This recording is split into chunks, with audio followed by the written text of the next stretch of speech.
What's up, guys? Today is April 17th, Thursday of 2025. We're at Donald Dickerson's apiary up in Kegley or Spanishburg, West Virginia, and we're going to show you guys how to do an oxalic dribble today. 64 degrees 64 degrees out here today.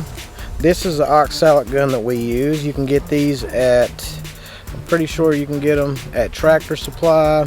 You can order them on Amazon. It's a revolving syringe. It's used for cattle, but it holds the perfect amount for an oxalic dribble. 50 milliliters. It's got a 5 milliliter trigger set, so we can release the trigger. There is a tiny little screw right there. If you guys get this thing, make sure that screw is tight. If that screw comes out, there are a bunch of little components that are hard to get back into place, and that might cost you a lot of money if you have to buy another one of these on Amazon, because I think the price jumped on these to double what they were last year on Amazon. But I know they're still pretty cheap at Tractor Supply. So we're going to jump into this hive and we'll show you how we do a treatment. Alright, now that we've got the honey supers off, we always like to go in and check, make sure we got a queen first. All we need to do is see larvae and eggs. We always start with one of the end frames, that way we don't roll the queen onto the frame and cause her to die. They're always going to put these outer edge frames filled up with honey first, so that's something to consider as well. And we may have to decongest some of this honey and pull some of it up if there's a lot. So we're just going right into the center to where we can find some brood. If you got one of these J hooks, use the hook. That's what it's made for. You can rock it at a 90-degree angle. That'll lift the frame and break that propolis seal.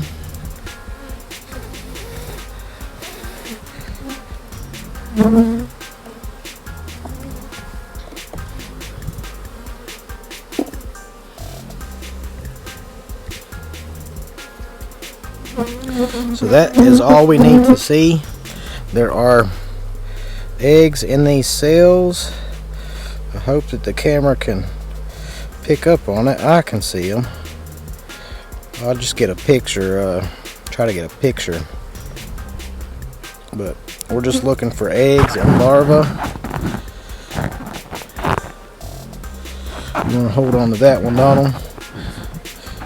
I also want to see the larvae, that way we can check the health of the hive to make sure that their brood is healthy. Make sure we don't have any brood diseases or anything like that.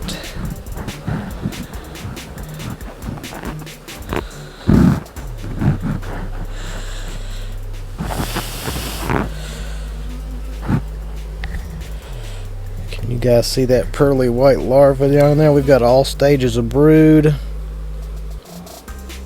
Don't see any twisted larvae.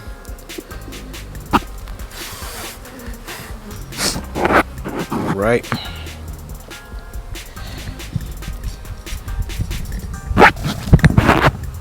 Alright guys, so we've been through, we checked for space, we moved one frame up to the top super down there to give them a little bit of room to put more eggs.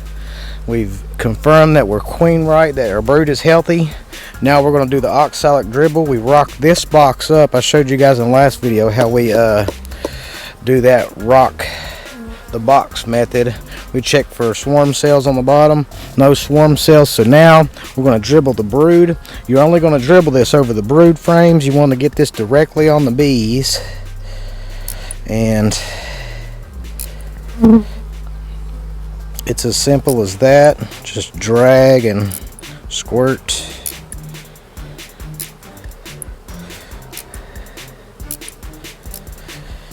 And that hive's done. We can move on to the next one.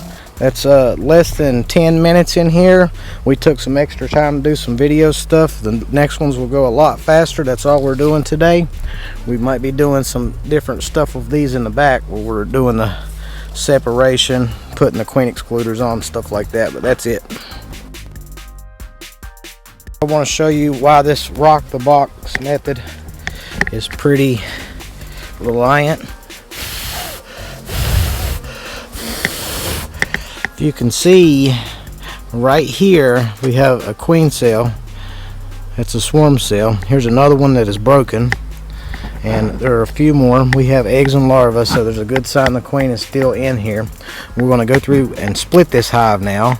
Now we see these swarm cells. We're going to split this hive off. That's the remnants there of some royal jelly, the old queen cell that we smashed. There's a few of those. We're going to let them make a new queen, and we're going to split this hive. She's right here. Get over. She's right here, moving up. Right there. We got a little green mark on her. She's a last year's queen. We're going to do a split, and this hive's been treated. This split's been treated. All we got to do is roll through and move some bees over.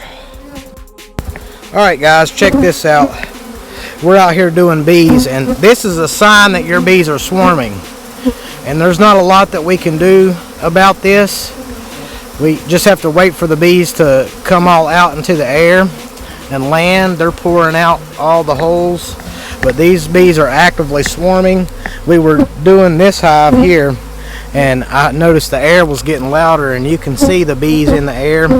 My prediction is that they're going to coalesce somewhere over in these bushes, and then we'll go catch them after they get done doing this. So this is what an active swarm looks like. They're pouring out all the holes. You can see them thick in the air. They're going to start to coalesce somewhere over here on one of these bushes, or in one of Don's swarm traps over there. That would be cool to catch. But we're just going to continue watching and see what we can find. So check this out. We've got the bees checking out this box. That's that swarm that just took out. We predicted that they would land somewhere on this side of the tree trunk, and Don baited that box with Swarm Commander, and it looks like they're checking it out. Hopefully they all decide to move into there. That'd be a really cool thing. We wouldn't have to cut them out the bush. We could test the reliability of that Swarm Commander. It'd be a proven thing. When did you bait that box, Don? This morning. He baited that box this morning, Swarm Commander. I baited it about a week ago, or 10 days ago, and then right before you got here, this fresh. So he just put Swarm Commander in there this morning. We've already done 2 splits out of this yard, and we're actively doing a 3rd. So if the bees land in there, which it looks like they're doing, you can see on the bottom of that box there, they're coalescing.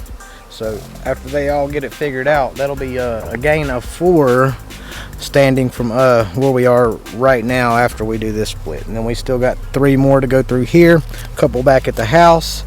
But we're going to continue running through doing bees. It's a beautiful day out here. If I was a bee, today would be a good day to do a swarm, I suppose.